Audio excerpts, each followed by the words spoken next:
नमस्कार। काशी नगरी की ये कथा है। एक समय पर वहाँ पर विक्रम नामक एक राजा राज करता था। अब श्री कृष्ण भगवान ने भगवद गीता में स्पष्ट कहा है, गहना कर्मणा गति ही, कि कर्मों की गति गहन है। और उनके जो पुरोहित हुआ करते थे वो भी बार बार ये कहा करते थे कि कर्म की गति है न्यारी साधो, कर्म की गति है न्यारी। तो राजा ये सुन तो लेता था, उपदेश भी समझ लेता था, लेकिन एक दफ़े उसके मन में ऐसी इच्छा होती है कि चलो मुझे समझना है कि ये कर्म कैसे काम करता है, हाउ कर्मा वर्क्स। उसके जवाब में जो राजपुरोहित थे उनको ये बताते हैं कि उसका जवाब आपको जंगल में जाने से ही मिलेगा। तो राजा जंगल के लिए निकल पड़ता है। अब जंगल में आगे जाते जाते शाम हो जाती है, तो पास में ही एक ब्राह्मण की पर्णकुटी या झोपड़ी उसको मिलती है। वो वहाँ जाता है, प्रणाम करता है, और वहाँ पर एक ब्राह्मण दंपति, दैट मीन्स हस्बैंड और वाइफ, रह रहे थे। राजा को देख के जो ब्राह्मण था वह अपनी पत्नी को ये कहता है कि तुम, और तो कोई सामान है नहीं, थोड़ी सब्जी तो है अपने पास, तुम 3 रोटी बना दो। अब जो ब्राह्मण की पत्नी थी वह कुछ ज़्यादा ही कंजूस थी और अपने मन की ही करने वाली थी, और थोड़ा बहुत स्वभाव भी उसका दुष्ट सा ही था। तो वह 3 की जगह पर 2 रोटी बनाती है। जब खाने के लिए सब बैठते हैं और ब्राह्मण को पता चलता है कि सिर्फ 2 ही रोटी बनाई है, तो ब्राह्मण ये कहता है कि आज पेट में अच्छा नहीं लग रहा है, आप रोटी खा लीजिए, और वो रोटी नहीं खाता।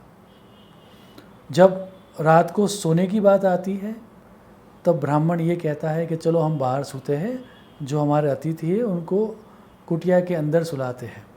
तो उसकी पत्नी स्पष्ट ना कह देती है कि नहीं, मैं अंदर ही सोऊंगी, अब ने खाना दे दिया वो तो बहुत है, वो बाहर ही सोएगा।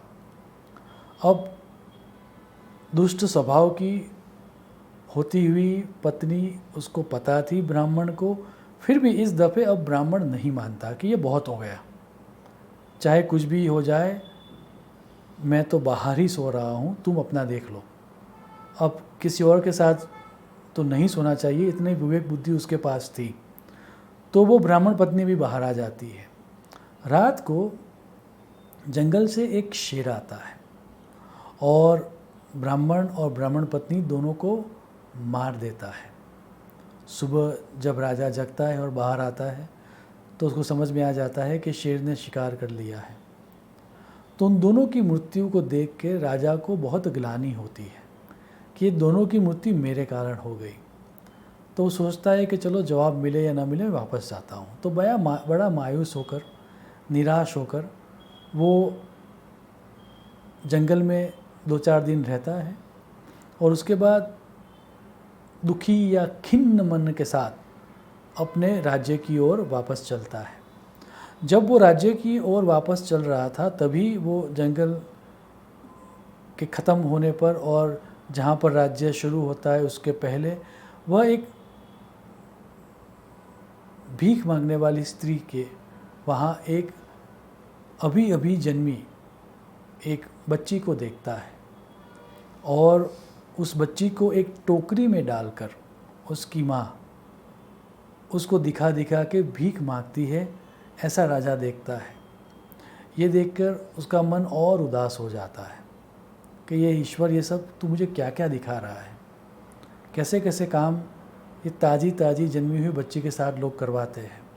अभी थोड़ा ही आगे बढ़ा था कि एक ब्राह्मण वेश में एक व्यक्ति दौड़ता हुआ उसके पास आता है और ये कहता है, राजा, मैंने सुना है और मुझे कहा गया है कि आपको कर्म की गति के बारे में समझना है। तो मैं एक राजपुरोहित हूँ, पास के ही राज्य से आया हूँ। अभी अभी हमारे राजा के वहाँ एक पुत्र का जन्म हुआ है, और वह पुत्र ने ऐसा मैसेज कहलाया है कि आप जाओ और काशी नरेश को यहाँ पर लेकर आओ। मुझे उनको सिखाना है कर्म की गति क्या है। राजा को बड़ा आश्चर्य होता है कि अभी अभी जन्मे हुए बच्चे को ये कैसे पता चला, और जिज्ञासावश वह उसके पीछे पीछे चले जाते हैं। जब वो वहाँ पर जा रहे थे तभी रास्ते में झाड़ू पोछा लगाने वाली एक स्त्री उनको मिलती है। उनसे पूछा जाता है कि राजा का महल कहाँ पर है। वो दिखाती है कि राजा का महल यहाँ पर है। राजा अभी जो जन्मा है वो बस उस बच्चे के पास जाता है, प्रणाम करता है, और फिर वो बच्चा राजा को कर्म की गति के बारे में स्पष्ट संकेत देता है, स्पष्ट सीख देता है। वो ये कहता है, राजा आप जिस ब्राह्मण की कुटिया में रहे थे उस ब्राह्मण ने अपना भोजन आपको दे दिया, वह बाहर सो गया, आपको अंदर सुलाया गया। वैसे परोपकार के कार्य के कारण उसी ब्राह्मण का अभी अभी एक राजा के वहाँ जन्म हुआ है, और वो मैं हूँ। आप जब जंगल से बाहर निकल रहे थे और आपने जो ताज़ी ताज़ी जन्मी एक बच्ची को देखा जो किसी भीख मांगने वाले के वहाँ पर जन्मी थी, और जिसके जन्म के साथ ही उसको भी भीख मांगने का काम करवाया जा रहा था, वह और कोई नहीं, वह मेरी पत्नी थी। इतना ही नहीं, आपको याद होगा शायद कुछ समय पूर्व आपका एक शुक या पोपट हुआ करता था। वो बहुत ही धार्मिक था।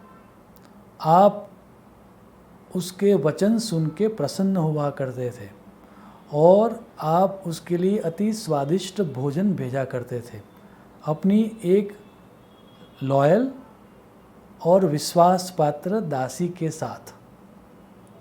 वो दासी यहाँ आपके वहाँ से भोजन तो ले जाती थी, लेकिन आधा भोजन वो खुद कर लेती थी, और आधा भोजन ही वह शुक को दिया जाता था। तो भूख के कारण उस शुक की मृत्यु हुई।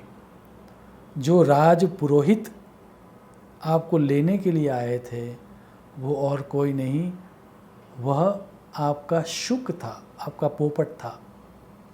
और जो आंगन साफ कर रही थी, वह जो स्त्री थी, वह स्त्री और कोई नहीं किंतु आपकी दासी थी। कर्म इस तरह से काम करता है।